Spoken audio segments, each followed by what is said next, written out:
Isu yang sangat santer menggoncangkan dunia sehingga semua orang ikut berbicara, mulai dari rakyat biasa, ahli, sampai tokoh-tokoh politik dan pemerintahan, adalah ketika seorang Kiai Kanjeng MH Ainun Najib terpeleset lidah menyamakan atau mengumpamakan atau apalah seperti Fir'aun. Siapa yang dimaksud? Presiden Indonesia seperti Fir'aun. Tentu saja ini sebuah kesalahan tempat ketika seseorang mengungkapkan pikirannya kepada orang lain yang tentu bukan di wilayah pikiran, tetapi sudah sampai pada ranah komunikasi dan ranah masyarakat. Berbeda bila mana seorang MH itu memikirkan tentang hal itu tanpa diucapkan kepada orang lain. Atau mungkin hanya bergelenik ria dengan istrinya di rumah, ngomong-ngomong atau berpikir bersama dan tidak diungkapkan di depan umum, apalagi umum itu adalah para umat yang mengaguminya, yang menjadikannya sebagai panutan di dalam berkehidupan.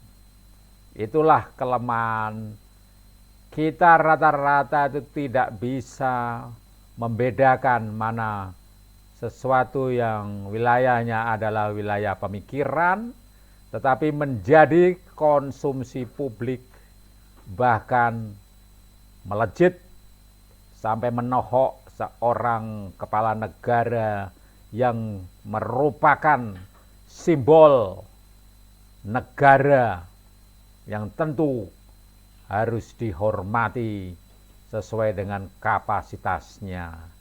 Meskipun mungkin jiwa seorang sastrawannya membuat MH Ainun Najib ingin bermain-main logika atau majas atau gaya bahasa.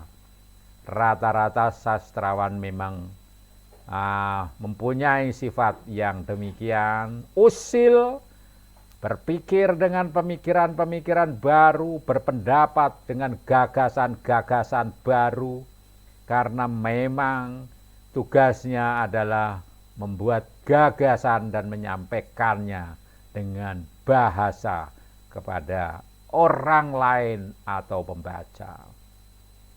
Rata-rata sastrawan itu akan merasakan gatal di hatinya kalau dia tidak bisa memberikan suatu sumbangsih berupa pemikiran atau kata atau cerita atau puisi atau gagasan terutama kepada masyarakat. Nah, pertanyaannya sebetulnya sudah berapa lama MH Ainun Najib yang dulu dikenal dengan tulisan-tulisannya tidak menulis lagi, sudah berapa lama? Nah, disitulah terkadang kita membutuhkan katarsis di dalam pemikiran, di dalam kehidupan sesudah sekian lama melakukan aktivitas. Dan itu kalau misalnya perwujudannya tepat, dengan media yang tepat, dengan wahana yang tepat, akan menjadi suatu karya yang bagus, yang berbobot serta berenergi. Tetapi sayang, budaya lisan sudah membuat kita lebih suka bermain kata-kata melalui lisan. Atau seperti saya ini sekarang juga lebih suka bermain kata-kata di YouTube untuk para sahabat yang setia menonton di channel Yonatan Raharjo. Dipertanyakan kapan tulisan Yonatan terakhir, novelnya yang terakhir, cerita pendeknya yang terakhir, puisinya yang terakhir yang dimuat di media massa atau diterbitkan di buku, mungkin ini sebuah pertanggungjawaban yang harus ditanyakan pada sosok sastrawan, di mana kita juga mengenal M.H. Ainun Nadjib juga merupakan seorang sastrawan yang dulu di dalam sebuah media koran di Jawa Timur, terbitan Surabaya, dia suka memberikan suatu perumpamaan tentang selilit dan lain sebagainya, dan bukunya juga ada, sehingga dia dikenal sebagai Kiai Beling. Ya, dia dikenal sebagai salah satu sastrawan juga. Nah, wahananya sekarang keliru. Mestinya itu diwujudkan dalam wujud tulisan yang berbobot dengan karya seni sastra, baik prosa maupun puisi. Dengan muatan-muatan kritik pun bisa dikemas sedemikian, tidak menimbulkan sakit hati dan syakwa sangka serta pro kontra di masyarakat. Dengan segala macam koridor hidup bermasyarakat, berbangsa, dan bernegara. Ini sekaligus sebuah koreksi atau evaluasi atau introspeksi atau retrospeksi kita semua yang seharusnya konsisten dan punya integritas di dalam profesi atau panggilan hidup kita. Misalnya dalam hal ini adalah sebagai sastrawan, tentu ada wilayahnya sendiri untuk mengungkapkan gagasan itu. Tidak sembarang membuang hasrat atau melemparkan gagasan yang masih mentah untuk dikomunikasikan kepada masyarakat. Sehingga hal itu merupakan sebuah perjuangan panjang sebetulnya, bagaimana sastrawan mempunyai pertanggungjawaban, tidak sekedar seperti orang di warung kopi. Siapapun tentu sudah pernah membicarakan siapapun tokoh negara, pemimpin bangsa, pemimpin daerah, kepala daerah masing-masing dengan segala macam dinamika dan pernik-pernik kehidupannya, yang tentu tidak semua orang bisa menyenangkan orang lain dengan berdasar undang-undang atau hukum yang dimiliki masing-masing. Bahkan juga tentang artis dan lain sebagainya, yang sekarang juga setiap hari kita mendengarkan pro kontra serta perbedaan pendapat mengarah kepada saling fitnah, saling tunjuk dan sebagainya.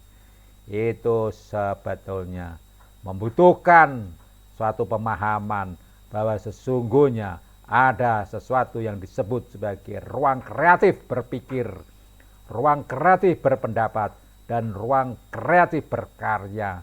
Itu semuanya perlu dipilah dan dipilih secara tepat, sehingga seperti banyak kata orang yang semuanya sekarang berpendapat tentang M.H. Ainun Nadjib yang terpeleset tentang istilah Fir'aun untuk Presiden Jokowi.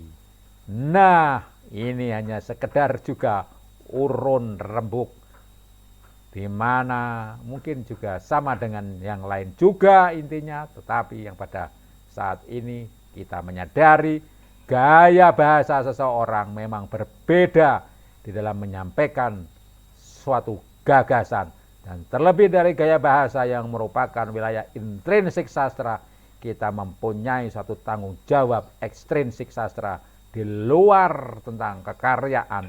Itu kita terkadang harus memahami suatu hal yang disebut sebagai kebijaksanaan. Oleh sebab itulah muncul filosofia atau filsafat pecinta kebijaksanaan. Di dalam berkarya seni pun kita perlu untuk bagaimana menjadi seorang yang bijaksana sebagai seorang pencari kebijaksanaan atau filsuf. Berbeda memang jalur hidup dengan sastrawan, tetapi hal ini masih dapat saling beririsan dan saling sinergi, sehingga kita banyak mengenal ada tokoh-tokoh selain sastrawan, dia juga dikenal sebagai seorang filsuf seperti Iwan Simatupang dengan eksistensialisnya yang mengikuti Jean-Paul Sartre pada masanya. Dan ini semuanya juga membuat kita semakin paham bagaimana kedalaman pikiran seseorang. Dia dalam mengungkapkan ekspresinya, gagasannya, terkadang juga harus dikendalikan dengan pemikiran. Dimana kalau mengungkapkan ekspresi, kecenderungannya adalah berlumurkan dengan emosi. Sedangkan kalau logika ada dalam filsafat, tentu dengan pemikiran. Sementara kita tahu bahwa manusia tidak hanya terdiri atas emosi atau perasaan saja, tetapi juga pikiran, sehingga merupakan satu kesatuan antara tubuh, jiwa, roh, pikiran, perasaan, dan perbuatan.